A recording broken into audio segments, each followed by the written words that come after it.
Welcome to the Drift and Ramble podcast. Each episode will explore true stories and American legends. From the pages of history, and a few stories handed down over the years, we'll look at the people, places, and events that helped shape a nation. Stories of survival, notable frontier men and women, explorers who struck it rich, and the outlaws that stole it from them. There'll be studies of saloon girls, swindlers, banditry, and bad men, profiles of lawmen and American Indians, and the good and evil that existed between them. We'll amble through the past. We'll delve into the folklore of the times and maybe even uncover a ghost story or two. So, saddle up or settle in for the Drift and Ramble podcast.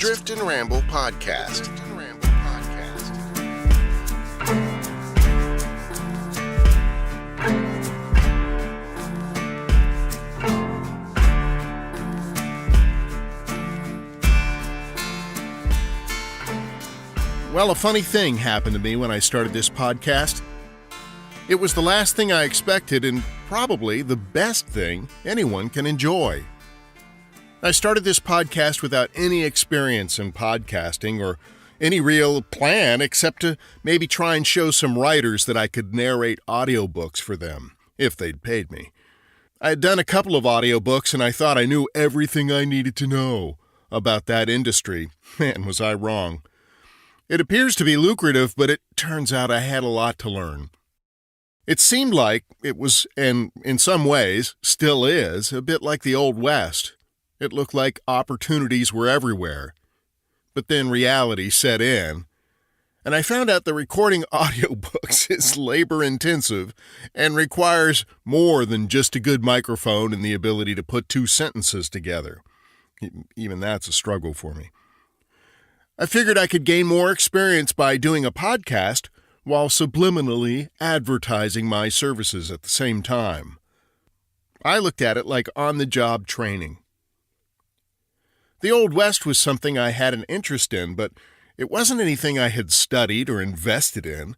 I liked cheesy spaghetti westerns of the 60s and 70s and grew up in a time when they were a staple of summertime television reruns. I grew up in Washington, D.C. and Northern Virginia, and the historic locales for the Civil War were playgrounds for me. But school made that period in history seem boring. It was all dates and names. There was rarely any interesting story.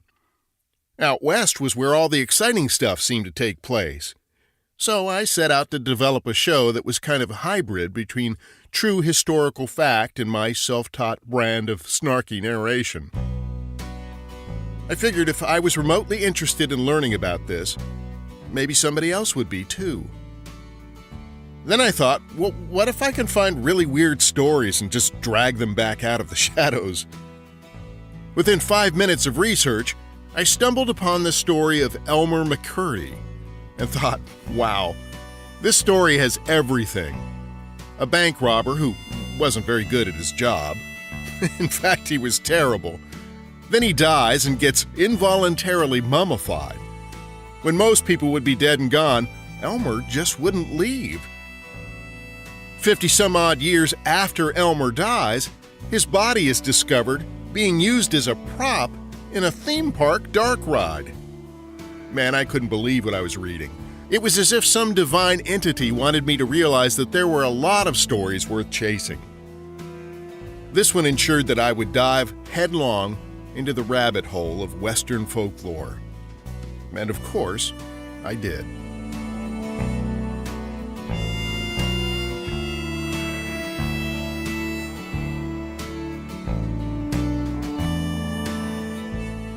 I spent hours every evening poring over research about Elmer's life, his demise, his posthumous comeback. I bought books, did internet searches, tried to research as thoroughly as I knew how. And then, when I finally felt like I had a concept for a show, I started sketching out taglines and format choices. I started buying up royalty-free music libraries and looking for podcasts that covered similar territory. Sadly, I didn't find any. So I sat down to record. The story was long and weird and rambling, and I knew Drift and Ramble was going to be the only possible name that would work for my show. It took me so long to record and edit the first half of the story that I finally gave up and cut it into 2 parts. That was that. I was podcasting. By the time I got through episode 2, which was really only the second half of episode 1, I was so tired of hearing myself blather that I was ready to throw in the towel. Podcasting sucks. I suck. This idea sucks. And there's way too much me in this story, I told my lovely bride Cheryl. You're just in a funk. Keep going. If you love these stories, other people are going to too. But if you're really not happy doing it, then don't. Damn it, I hate when she's right. But since she's right most of the time, I've learned to listen. So I kept going. I had read that I'd better have at least a couple of episodes in the can before I submitted my show to Apple Podcasts. Back then, they wanted you to have a couple of episodes recorded so that subscribers would have a reason to subscribe. But what would the next story be? How could I possibly top Elmer? It turns out I didn't have to look too hard. Right down the road from my house was a historical building that had once been at the very center of Old Calabasas. It was home to a notorious land baron who had all the markings of a real bad hombre. His name was Miguel Leonis, and the more I began to dig up information about him, the more interesting the story became. That's what you said about Elmer McCurdy. The more I researched, the better it got. There were smugglers, gunfights, betrayals, and ghosts. This was a gold mine. For 2 or 3 weeks, I kept calling and leaving messages for the proprietors of the museum, trying to set up an interview with the person in charge of the historical property. In the meantime, I found all kinds of internet ghost stories, and even a TV show where a British team of ghost hunters failed miserably at trying to make the place appear haunted. I was all set to go for the ghost story angle of the story when the historical property spokesperson finally responded to my calls. She told me that under no circumstance would she talk, on or off the record, about any paranormal activity. And because I was new at this, I really hadn't thought of a plan B. I thought, man, I'm dead in the water. But the location was just right down the street, so I decided I would drag Cheryl along and try to get the straight story right from the horse's mouth. I grabbed my handheld recorder, and Cheryl and I sprinted to the car. Well, maybe we didn't sprint. It was a fun little adventure, and after the tour of the property, we went next door to the Sagebrush Cantina for a great lunch and a couple of beers. After assembling my jumbled thoughts into a script, I had what would become Drift and Ramble's episode number 3. 2 stories, 3 episodes, no plans whatsoever. Cheryl and I had already been talking about planning a camping trip, and we decided we could go check out Bodie Ghost Town. We had been volunteering with the state park system and figured we could get a tour of the park. Then we figured out that traveling by car, the trip to Virginia City, Nevada was only 2 hours away. We could camp and visit both places and spend our last few nights in Virginia City.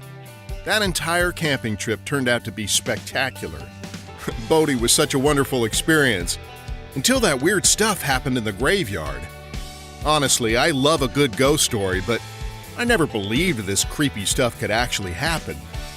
I thought it was all made up. But then Cheryl got hurt, and I got spooked. I didn't even know I had captured those eerie sounds on my recorder until late that night. It was definitely not what I intended to do, but as a skeptic, it really gave me chills. When we got to Virginia City, we stayed at a haunted hotel. We settled into our room, went down to the bar for a drink, and more strange coincidences kept emerging. Later, we met a group of real, working prospectors who were still working the Comstock mother lode.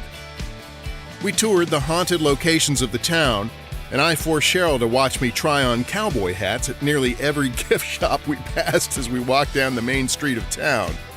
And trust me, there's a lot of them. And again, the whole experience was amazing.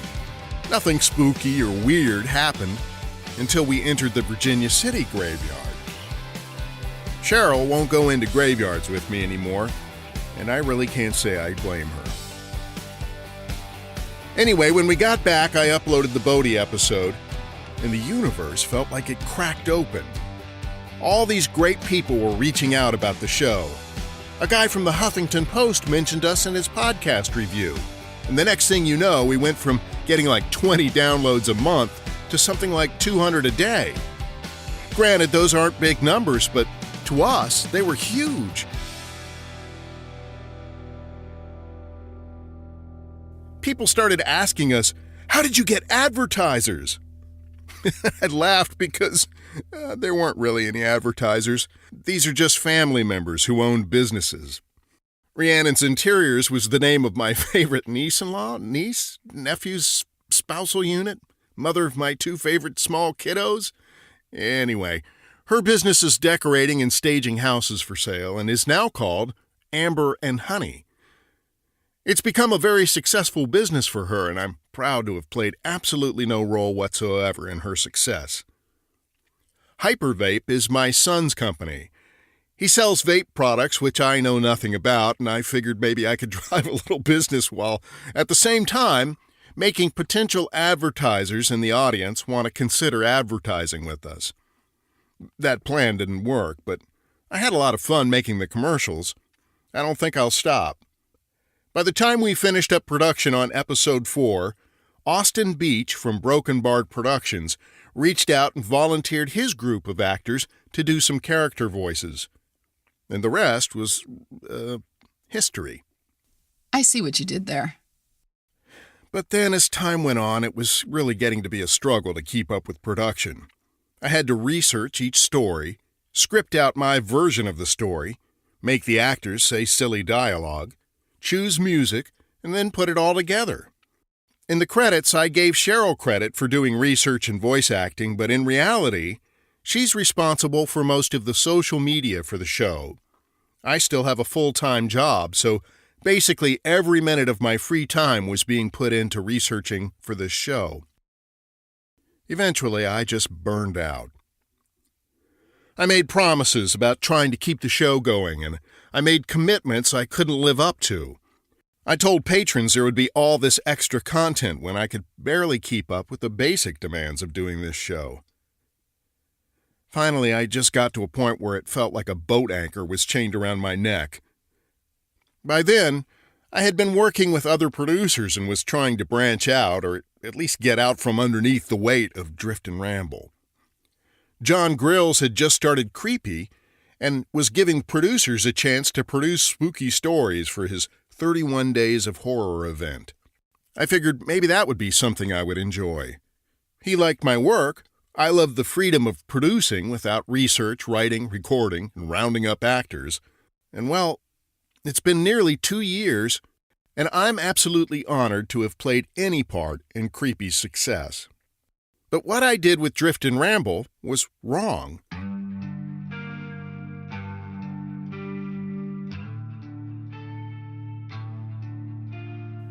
I just let it sputter and die and abandoned it by the side of the road. Patrons who supported my efforts financially felt lied to and betrayed. People who asked about new episodes got wishy-washy answers from me. I was done with Drift and Ramble, but nobody else seemed to be. It was during the same time that several new shows seemed to spring up about Western history, and while I will not be so bold as to allow myself to think that I have inspired them, some of the influences are clear. But I had done a pretty remarkable job of fumbling my lead at the peak of what could have been a turning point for Drift and Ramble. But given the work I invested and the rewards I had reaped, I couldn't justify keeping it going. So, I stopped. Weeks went by, and nobody seemed to notice. I completely stopped paying attention to download stats. I figured I had stopped caring, so maybe everyone else had too. I just assumed nobody else was listening anymore. So I shifted all my energy into helping Creepy live up to its namesake. After a few months, I felt free from the weight of Drift and Ramble again. But then, after about 6 months, people started contacting us about the show. Most were new listeners, asking if Drift and Ramble was coming back. After the first few inquiries, which were so nice to see, I was surprised. People really did like the show. Then I went and checked the show's download stats, and I was shocked to see that we were still getting around 200 downloads a day, which was pretty remarkable. And pretty soon it occurred to me that I needed to put out a few more shows simply out of appreciation for the love and encouragement that you have provided me. I said at the beginning of this little speech that a funny thing happened to me when I started this podcast. I said it was the last thing I expected and probably the best thing anyone can enjoy. And that thing is you. You asked me to make more shows. I never imagined that people were enjoying this podcast so much. Even after I stopped doing it, you asked for more of it. To me, that's the biggest honor you could bestow upon me. And because of your requests, I'm going to do a few more episodes. This time, I'm not going to make any promises, and I'm not going to oversell what I can't deliver. I'm just going to do the best I can to give you more of the show that you've told me you like. So, sometime around June, or maybe July, you'll get a new episode or two. And if all goes according to plan, there may be a couple more after that. Recently, I did an informal poll on our Facebook page and asked if you preferred having a single narrator or a cast of actors, as we have in the past. Your votes came back in favor of full cast actors. So, our old friends at Broken Bard Productions will be back again too. And just like that, Drift and Ramble rides again. Thanks to each of you who have reached out and contacted us. For anyone new to the show, you'll find us in all the familiar places. On Facebook at Drift and Ramble, on Twitter at Drift and Ramble, and our website is driftandramble.com. Thanks for listening to this very long-winded ramble.